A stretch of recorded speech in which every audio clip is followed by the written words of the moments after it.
So hello everyone. पिछले video में जहाँ हमने छोड़ा था वहाँ से हम कंटिन्यू करते हैं। पिछले वीडियो में हमने म्यूचुअल फंड्स के बारे में एक ओवरव्यू लिया था कि कितने टाइप से म्यूचुअल फंड होते हैं। आज हम इसको एक एक करके कैटेगरी वाइज समझते हैं। तो scheme classification bye portfolio management.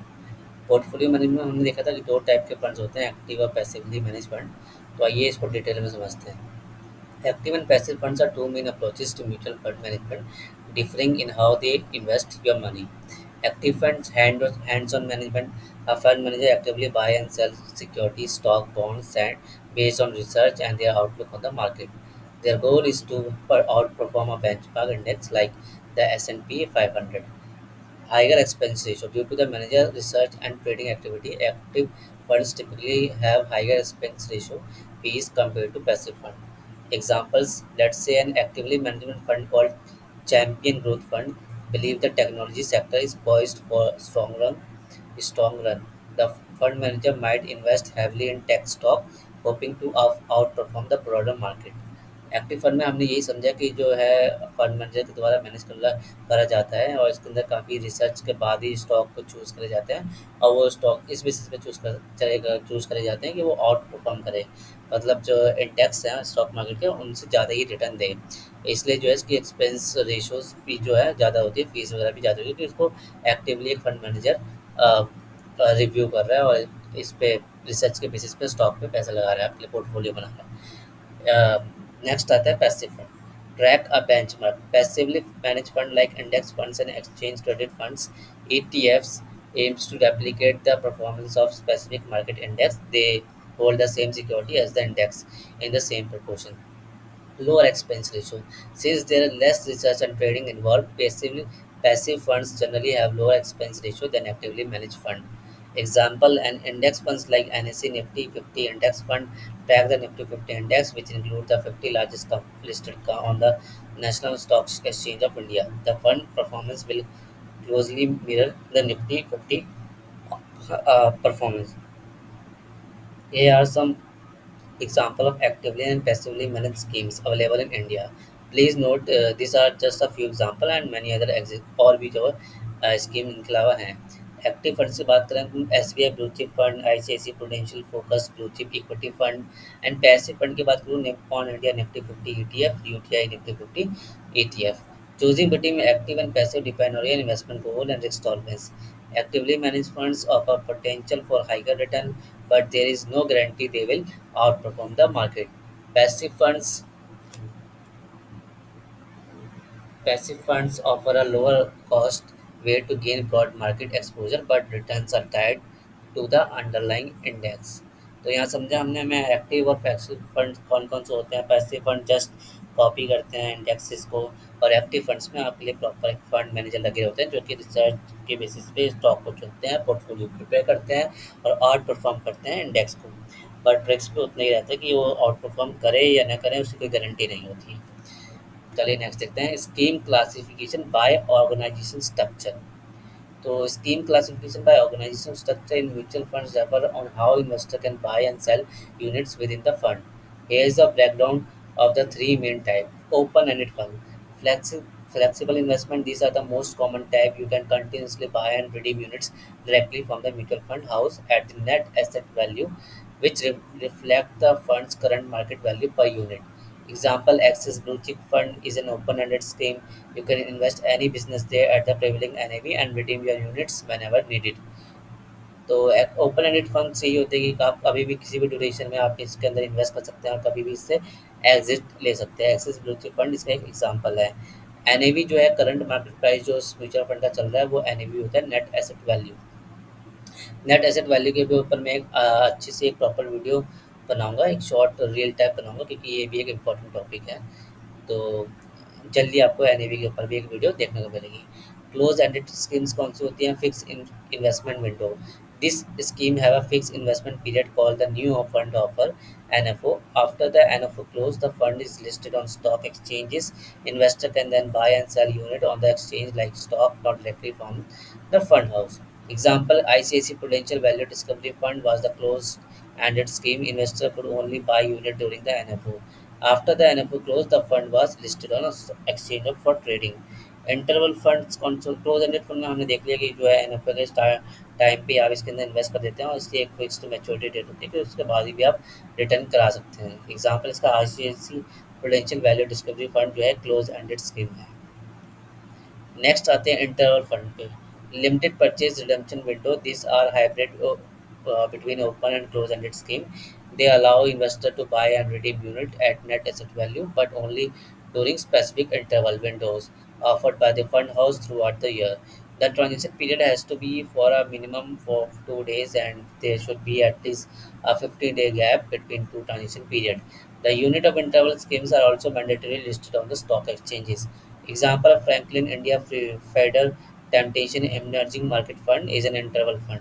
Investor can purchase or redeem unit only during pre-defined window announced by the fund house. तो इसमें भी देखा कि हमने एक फिक्स पीरियड के बीच में ही आप इसको एग्जिट या एंट्री ले सकते हैं। इंटरवल के बेसिस पर आपको यहाँ पर एंट्री और एग्जिट मिलती है। तो ये मिक्सचर है आपका close and open ended scheme का।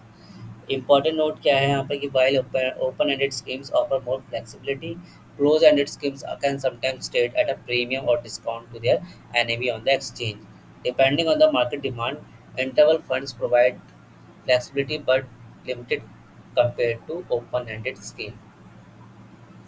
इसका मतलब ओपन एंडेड स्कीम जो है सभी के मुकाबले बेस्ट मानी जाती है। आपको इन्वेस्टमेंट करते समय म्यूचुअल फंड में ज़रूर देखना चाहिए कि जिस भी आप म्यूचुअल फंड स्कीम के अंदर इन्वेस्ट करने जा रहे हैं वो ओपन एंडेड है, क्लोज एंडेड या फिर इंटरवल फंड्स हैं। नेक्स्ट आता है classification by investment objective. Growth focus क्या होता है ग्रोथ फंड का? Aims to capital appreciation through investment in stock with high potential risk, generally considered higher risk due to equity focus and potential for stock price fluctuation. Example, HDFC Growth Fund invest primarily in large cap company with growth prospect. Income fund कौन से होते हैं जिसके अंदर dividends वगैरह मिलते हैं या फिक्स इंटरेस्ट वगैरह मिलते हैं। Focus aim to generate regular income through investment in fixed income security bonds and debenture. Risk generally consider lower risk than the growth fund but still carry interest rate and credit fix. Interest rate भी fluctuate हो सकते हैं, credit risk भी हो सकता है। Example इसका Aditya Birla Sun Life income fund invest in a mix of government and corporate bond. यहाँ पर आपकी इनकम जो है फिक्स रहेगी, इसलिए आपको इनकम फंड के नाम से ये फंड जाने जाते हैं।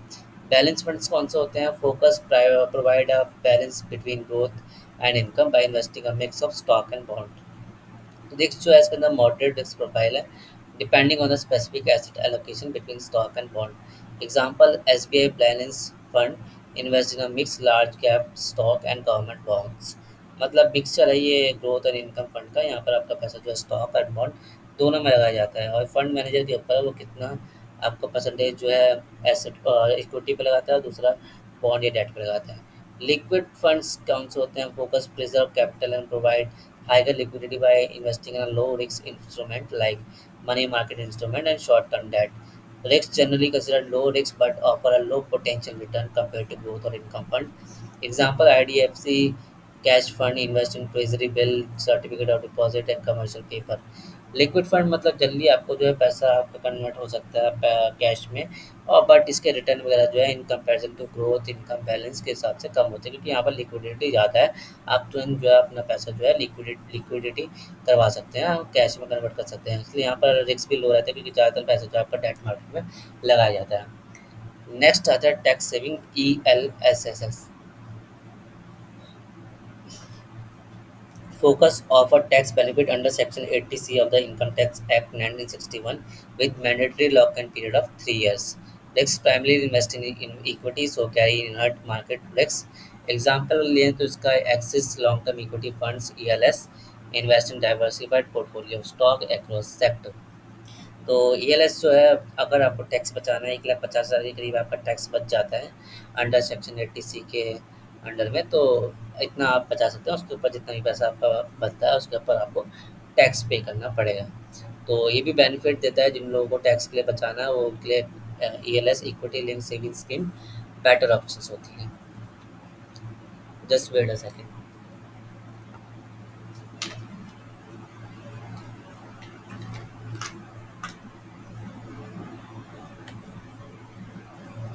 कंटिन्यू करते हैं इन पाई इन्वेस्टमेंट ऑब्जेक्टिव को।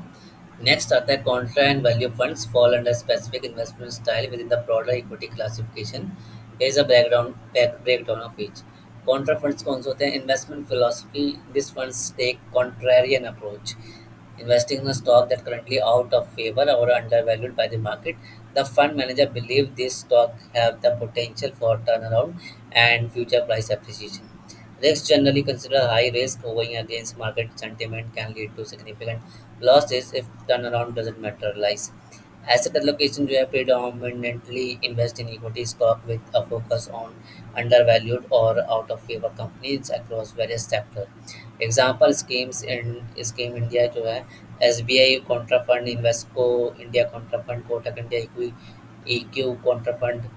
एलोकेशन परसेंटेज में vary depend on the specific fund strategy. तो कॉन्ट्रा फंड्स वो फंड होते हैं जो मतलब मार्केट कॉन्ट्रेरियन बेसिस पे जो है फंड मैनेजर जो है जिन पे पैसा लगाता है, जो आउट ऑफ फेवर है, अभी जो लगता भी नहीं कि भाई ये परफॉर्म कर पाएंगे या फिर अंडर वैल्यूड है, फिर भी जो है फंड मैनेजर फ्यूचर प्रोस्पेक्ट को देखते हुए, चाहे वो कोई गवर्नमेंट्स के प्लान्स हो, स्कीम हो, कोई प्रोजेक्ट्स आने वाले हों जिससे इस स्टॉक को फेवर मिल सकता है, on the basis of that research जो है जो फंड मैनेजर है स्टॉक को चूज़ करता है और आपके लिए पोर्टफोलियो बनाता है। मतलब मार्केट के कॉन्ट्रेरियन जाके वो जो है स्टॉक को चूज़ करता है फ्यूचर पर्सपेक्ट्स के बेनिफिट को देखते हुए, और उसके बेसिस पे वो इन फंड्स पे इन्वेस्ट करवाता है। तो ये मार्केट के कॉन्ट्रेरियन होता है, हाईली रिस्की होते हैं ये, और ये कुछ एग्जांपल भी थे इसका, S B I contra fund, Invesco credit contra fund. Next देखते हैं वैल्यू फंड। इसके अंदर इन्वेस्टमेंट फिलोसफी क्या रहती है? This funds focus on under value stock based on fundamental analysis. This believe they believe the stock's intrinsic value is higher than their current market price, and the price will eventually catch up to the true value. Risk generally considered moderate risk compared to contra fund. Value investing has a longer track record of success, but it can still be volatile in the short term. Asset allocation predominantly invest in equity stock with a focus on company with strong fundamental but currently trading at discount. Examples schemes India बात करें हम, ICICI value discovery fund, Aditya Birla Sun Life value fund, Franklin India focus equity fund. Allocation percentage में vary depending on the specific fund strategy. तो इसके अंदर भी जो है वैल्यू के बेसिस पे जो अंडर वैल्यूड स्टॉक है, इंटेंसिव स्टॉक है, बट जो है फंडामेंटल एनालिसिस उनका स्ट्रांग है, तो उनके बेसिस पे जो है फंड मैनेजर उन स्टॉक को चूज़ करता है, आपके पोर्टफोलियो बनाता है और उसके अंदर आप लोग इन्वेस्ट करते हैं। डिफरेंस क्या है कि वहाँ पर जो स्टॉक कॉन्ट्रा फंड में चूज़ हो रहा है वो मार्केट के अपोजिट है, जो कि लगता भी नहीं है ठीक कि इस टाइम पे उसको चूज़ करना ठीक रहेगा कि नहीं रहेगा। उसके अकॉर्डिंग मार्केट के अपोजिट जाके जो है फंड मैनेजर जो है स्टॉक चूज़ करता है। बट यहाँ पर प्रॉपर फंडामेंटल एनालिसिस होती है, टेक्निकल एनालिसिस होती है, उसके बाद में आपका जो है स्टॉक जो है चूज़ करा जाता है। तो ये थे हमारे वैल्यू फंड। Important note क्या है यहाँ पर, while both contra and value funds focus on undervalued stock, contra funds take more aggressive approach by targeting out of favors company with the higher potential risks and reward. Value funds on the other hand prioritize companies with strong fundamental and higher likelihood of price correction in the long run. Before investing in contra or value fund, consider your risk tolerance and investment horizon. These funds are suitable for investors comfortable with market volatility and a long-term investment perspective, typically 5 plus years. As per SEBI guidelines on scheme categorization of mutual fund, a fund house can either offer contra funds or value fund, not both. Remember, these are just a few examples, and numerous other schemes cater to various investment objectives within each category. It is crucial to carefully read the fund prospect and understand the investment strategies before investing. Uh, बाकी का हम next video में cover करेंगे। आपको video अच्छी लगी तो बिल्कुल सब्सक्राइब करिएगा और वीडियो को लाइक करिएगा। Thank you so much.